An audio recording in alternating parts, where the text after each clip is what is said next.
Paz y bien, hermanas, es un gusto poder saludarlas y estar con ustedes a través de estos medios de comunicación modernos en la novena de San Francisco, poder acompañarlas a lo largo de este camino que estamos haciendo de preparación para la fiesta de nuestro Padre y hermano Francisco. Así que viene a mi corazón el recuerdo del paso por la comunidad de ustedes, de allí de todas las hermanas, de la cantidad de hermanas. No me recuerdo ya de los nombres de todas ustedes, pero sí de su alegría, de su fiesta, de su entusiasmo. Espero que lo conserven y que sigan adelante en medio de las dificultades también que estamos afrontando de la pandemia, ¿verdad? Yo estoy hablándoles desde Buenos Aires. Estoy aquí ya hace unos días, vine de Santiago de Chile, hice 14 días de retiro estricto de vida eremítica, de cuarentena, para poder predicarles en estos días los ejercicios espirituales a las hermanas capuchinas en Villa Elisa, que es cerca de aquí de Buenos Aires, ¿verdad? Bien, compartimos este tema de San Francisco y la Eucaristía, ¿verdad? Yo lo enfocaría un poco así, como para ayudarnos a nosotros en la reflexión, en la profundización de nuestro carisma franciscano. Francisco en su dimensión eucarística, cómo su espiritualidad y la espiritualidad de los primeros hermanos tenían esta fuerte impronta eucarística.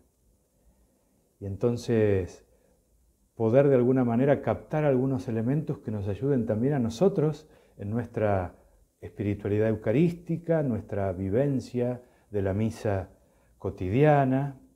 No sé si habrán tenido la suerte ustedes de poder continuar con un capellán celebrando la misa, pero la mayoría de los monasterios en este tiempo ha debido participar por internet de la misa. Pienso que fue una ocasión, podríamos decir también, dentro de la providencia de Dios, para profundizar el sentido, ¿no? A veces se nos hace una rutina, día a día, participar de la misa. En cambio, cuando nos falta, cuando la tenemos que vivir de otra manera, como que aprendemos a valorar ese don que tenemos. Bueno, ojalá que esta reflexión nos ayude un poquito más también a valorar el don de la Eucaristía en nuestra vida. Quisiera tomar algunos textos de Francisco, ¿verdad? Para no traicionarlo, dejarlo hablar a él mismo, no hacer una interpretación de Francisco, sino en primer lugar dejarlo hablar a él mismo a través de sus textos. Y elijo los dos textos principales que nos hablan de la piedad eucarística, de la reflexión sobre la Eucaristía que tiene Francisco. El primer texto es de las admoniciones, la admonición número 1, la primera de todas, en ese compilado, ¿no?, de especie de síntesis de predicaciones. Parecería que eran predicaciones un poco más extensas, que alguien las registró, las sintetizó y les dio una forma, digamos, breve. La primera es una admonición sobre la Eucaristía, que no es tan breve como las demás, ¿verdad? Es un poco más extensa. Por eso se dice que es un pequeño tratado sobre la Eucaristía, la admonición número 1. Un pequeño tratado de una espiritualidad eucarística, de una teología franciscana sobre el misterio de la Eucaristía. Allí entonces Francisco insiste una y otra vez en un elemento que es la mirada espiritual. O sea que para acercarnos al misterio de la Eucaristía tenemos que aprender a tener una mirada del corazón, una mirada espiritual que supere la mirada física, ¿verdad? Entonces hace todo el tiempo como una especie de comparación. Así como los que vivieron en época de Jesús, los apóstoles, los demás, las mujeres que seguían a Jesús, veían con los ojos de la carne, veían, bueno, el cuerpo de Jesús, su rostro, su persona, su barba, como fuere, ¿verdad? Pero a la vez estaban invitados a dar un paso de fe, que era ver con los ojos del Espíritu, esa presencia viva de Dios revelándose en Cristo. Y todo ese proceso se nos muestra en el Evangelio, ¿verdad? Cómo en el Evangelio, a través de distintos pasos, de distintas situaciones, se va dando una conversión de la mirada mundana, la que ve solamente la realidad exterior, a la mirada espiritual que capta entonces la revelación de Dios en Cristo, que puede entonces creer por los ojos de la fe que en la persona de Jesús de Nazaret está el Hijo de Dios. Bien, es ese paso que dieron los apóstoles, que como digo, dieron las mujeres que seguían a Jesús, es el paso que también tenemos que dar nosotros en nuestro tiempo, en nuestra generación. No somos distintos a los discípulos que siguieron en aquel tiempo a Jesús. Pasar de la mirada corporal a la mirada espiritual, de la mirada mundana, de la que ve solamente las cosas tal como se manifiestan, a una mirada más profunda de la realidad. La realidad en su nivel más hondo, ¿verdad? Esa mirada es necesaria para poder descubrir el pan consagrado como presencia viva del resucitado. Nos dice Francisco en la admonición, y lo leo textualmente: así como se mostró a los santos apóstoles en su carne verdadera, así también ahora se nos muestra a nosotros en el pan consagrado. Y lo mismo que ellos, con la vista corporal veían solamente la carne, con los ojos que contemplan espiritualmente creían que era Dios, así también nosotros, al ver con los ojos corporales el pan y el vino, creamos firmemente que es su santísimo cuerpo y sangre, vivo y verdadero. Estamos invitados también nosotros en nuestro momento a dar este paso de conversión, ¿verdad? Cuando vemos a Jesús en la Eucaristía, vemos y descubrimos la presencia viva de Dios que se está revelando, que se está comunicando, que nos está diciendo permanentemente su amor.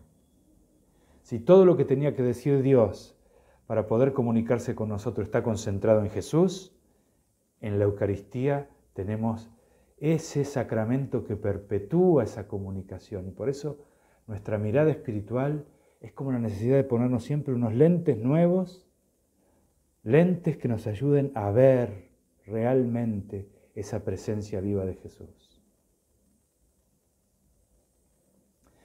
Y lo segundo que nos dice la admonición, bueno, nos dice tantas cosas, la admonición número 1, pero lo segundo que nos dice es la invitación al asombro, ¿verdad?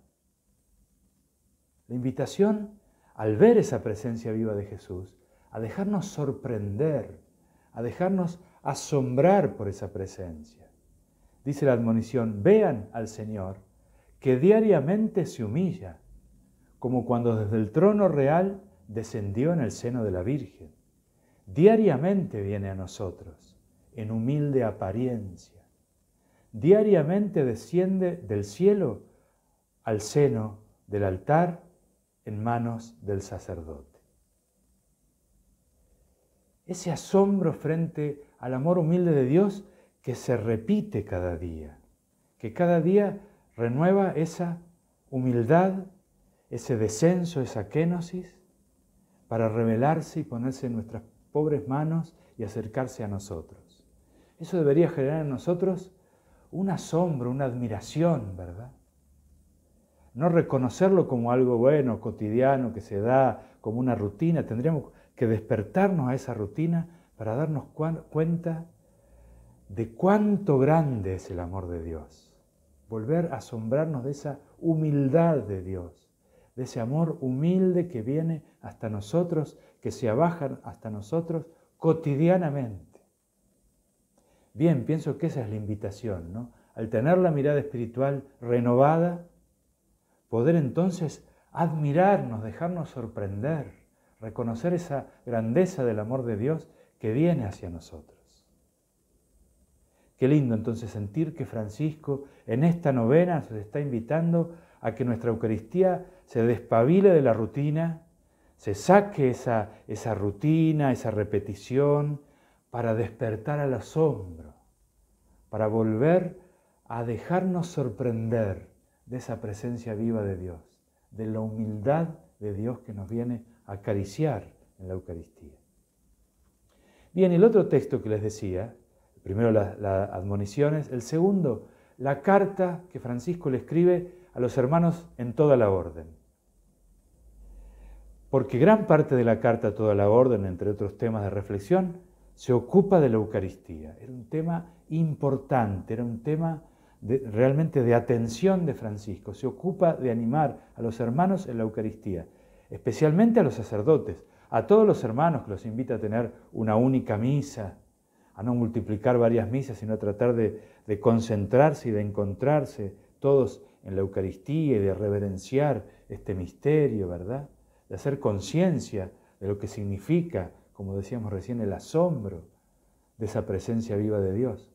Pero especialmente se dirige a los sacerdotes, se dirige a nosotros, hermanos sacerdotes, invitándolos a ser conscientes de la dignidad de la elección del Señor, no conscientes por nosotros mismos, por el sacerdocio, sino por haber sido elegidos para un ministerio, para un servicio.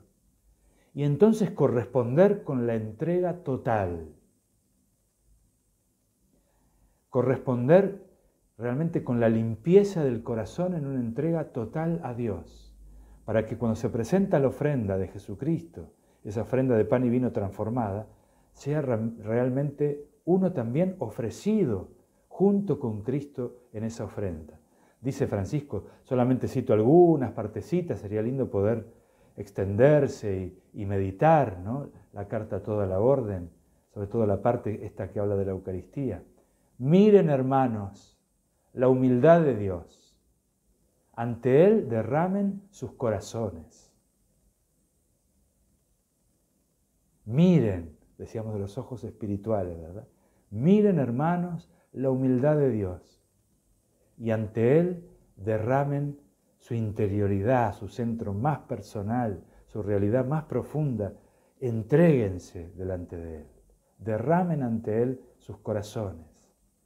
Nada de ustedes retengan para ustedes mismos, para que enteros los reciba, el que todo entero se los entrega. Esta es la frase que yo elegí para la ordenación sacerdotal, ¿verdad? Una frase fuerte porque nos invita a no apropiarnos de nada, a dejar que fluya la gracia. Y para eso entregarnos totalmente, ¿verdad? No reservar nada, y todo eso que es resistencia de nuestra entrega, que es resistencia a esa ofrenda total, tratar de irlo venciendo, ¿no? De irlo entregando una y otra vez. Así nos recibirá enteros Jesucristo, nos recibirá hecho ofrendas también Él. Él se entrega a nosotros, nosotros nos entregamos a Él. De alguna manera esto está dirigido a los hermanos sacerdotes, pero lo podemos ampliar a todos, ¿verdad? Todos los que participamos de la Eucaristía tenemos que hacer de nuestra participación, no solamente cantar, responder con voz fuerte. Participar es entregarnos también nosotros en la ofrenda y así ser recibidos por ese que se entregó por nosotros. A veces creemos que participar en la misa es, bueno, multiplicar las lecturas y darle a cada uno una parte y hacer que todos hagan algo, pero motivarnos para una participación fructuosa interior es sentir que realmente nos tenemos que entregar, porque esa misa es una entrega, es una ofrenda principalmente, una ofrenda al Señor. Bien, pienso que esta invitación de hacernos ofrenda total puede ser una cosa linda que podamos recoger en esta novena, ¿no? Mirada espiritual, asombro por esa humildad de Dios, ofrenda total de nuestra vida. Y para ir cerrando brevemente, pero quisiera retomar no ya textos de San Francisco, sino de un texto que ustedes conocerán seguramente y que es muy bonito y que recoge también, ¿no?, mucho del espíritu profundo de Francisco, que es Sabiduría de un pobre, de Eloy Leclerc, este fraile franciscano, que es un librito pequeño, ¿no?, un poco, podemos decir así, novelado, no se circunscribe nomás a la historia, pero toma muchos elementos de historia, los va ordenando de una manera un poco fantasiosa, pero pero que son profundos, que son reales por lo menos en el contenido espiritual. Y allí hay un diálogo muy lindo entre Fray León y Francisco. Un poco novelado por momentos, ¿verdad? Pero nos dice allí varias cosas sobre la adoración. ¿Y por qué traigo esto? Porque generalmente en nuestras comunidades dedicamos un buen tiempo a hacer la adoración eucarística, a exponer el Santísimo y a adorarlo. Qué lindo sería que Francisco nos motive a renovar ese espíritu de adoración de la Eucaristía. Si supiéramos adorar, se llama esta parte del libro, si supiéramos adorar, nada podría verdaderamente turbarnos. Nada podría verdaderamente turbarnos. Atravesaríamos el mundo con la tranquilidad de los grandes ríos. Qué linda imagen, ¿verdad?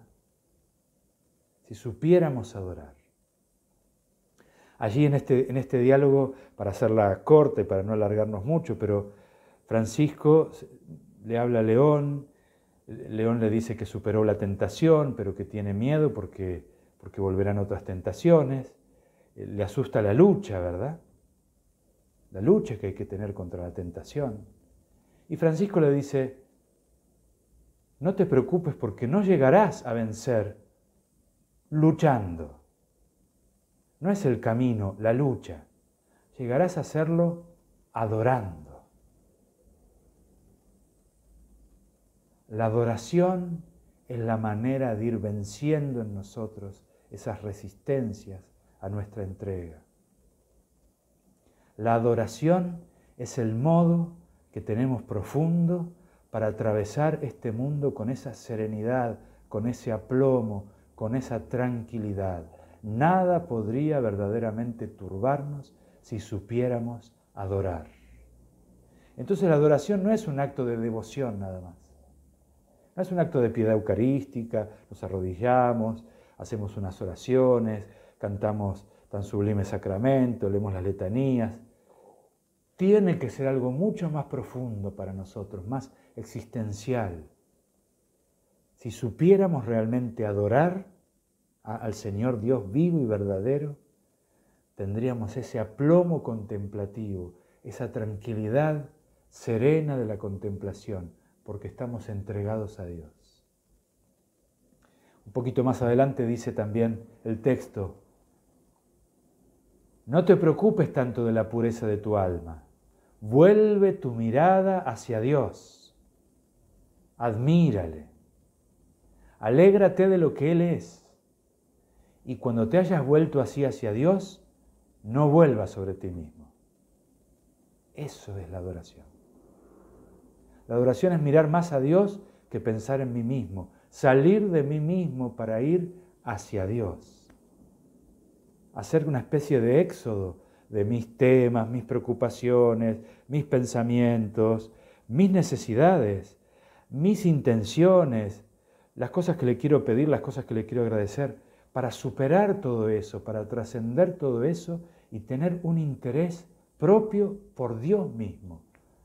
El corazón puro es el que no cesa de adorar al Dios vivo y verdadero.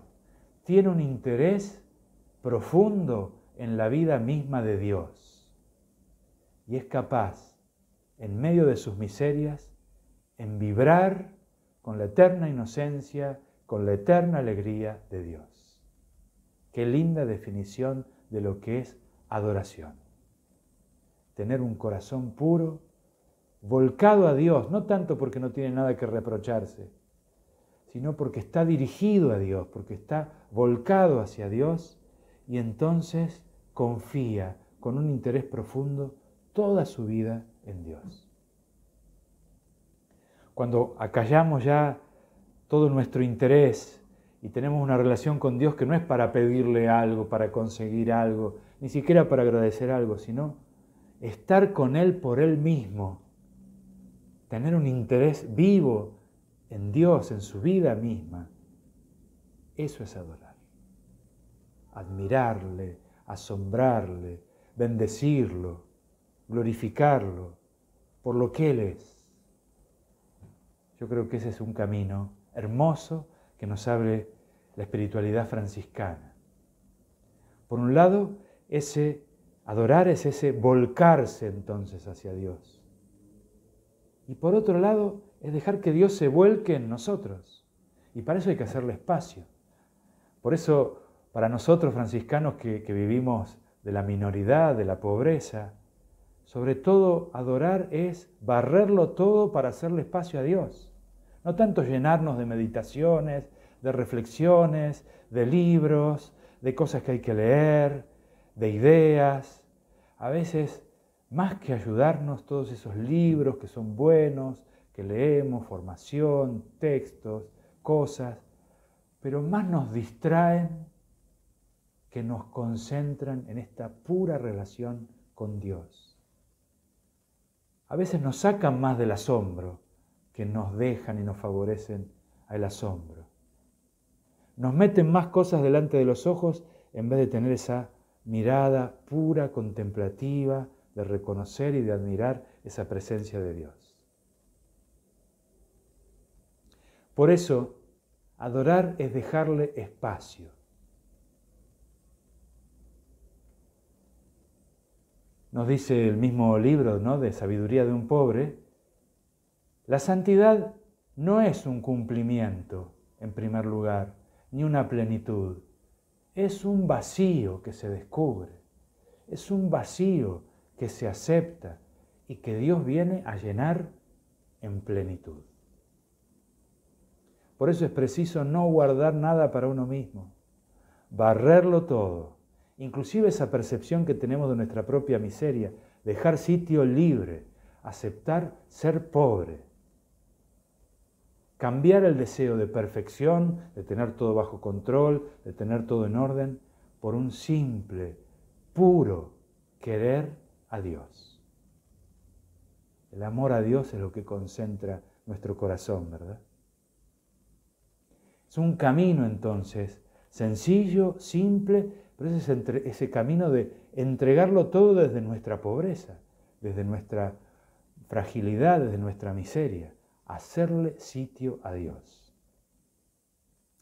Y lo último que les quiero compartir de esta sabiduría de un pobre, el último elemento, entrar en el tiempo de Dios, eso es adorar.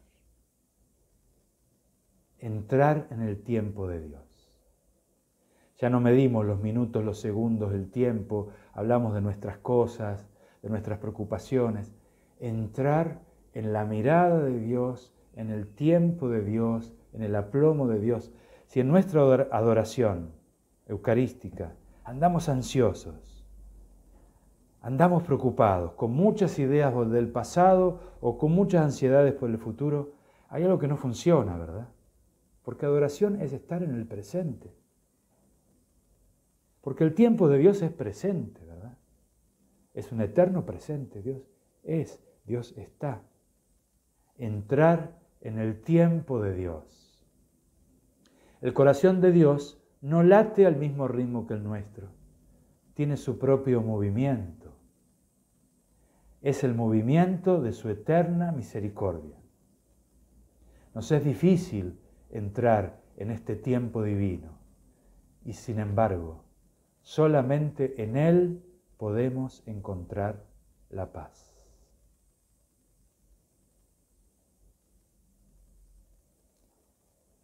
Entrar en el tiempo de Dios, dejarle espacio, barrerlo todo, tener un corazón puro volcado a Él,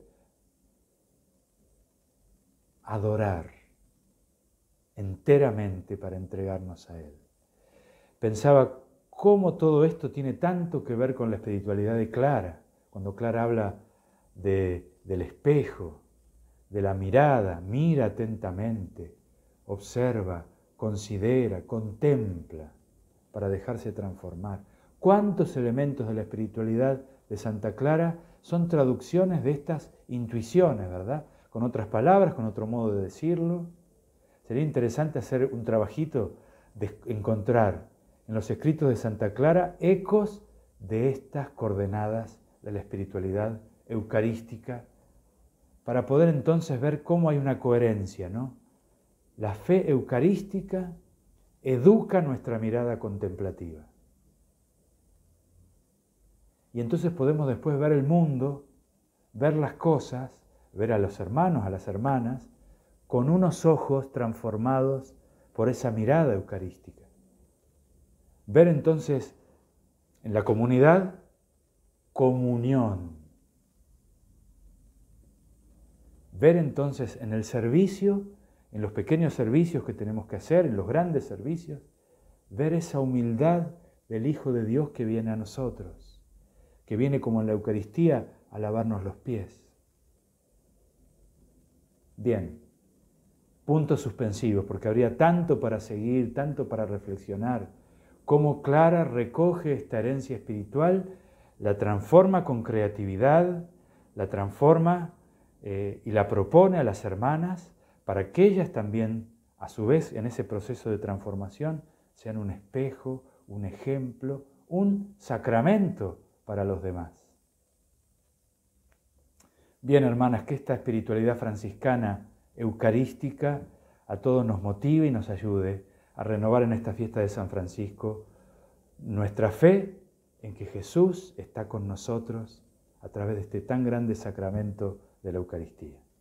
Me alegra mucho poder saludarlas y desearles a todas ustedes una feliz fiesta de San Francisco. Ojalá que el Señor quiera que nos volvamos a encontrar físicamente, a poder volver a abrazarnos, a poder volver a vivir ese don de la fraternidad juntos. Mientras tanto, nos saludamos en su presencia, en su compañía. Sabemos que en cada Eucaristía Dios hace presente esa comunión profunda que nos hace realmente hermanos. Hermanas, las bendigo, que el Señor entonces esté siempre con ustedes y ojalá siempre ustedes estén con Él. En el nombre del Padre, y del Hijo, y del Espíritu Santo. Amén. Paz y bien.